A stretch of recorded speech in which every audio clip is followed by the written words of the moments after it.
Today, unbox natin yung binili ko sa TikTok shop nung February 5, 2024 pa to na i-deliver. Hindi ko pa to nabubuksan since. So, cheap, ano lang to, $15 na mga, like, mga containers. Ngayon is August 24 na.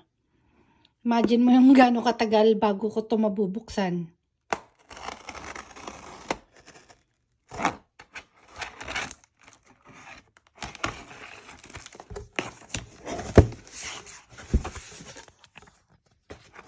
Tingnan natin ang itsura.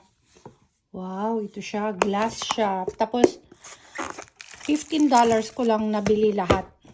Ito yung sa TikTok shop. 1, 2, 3, 4,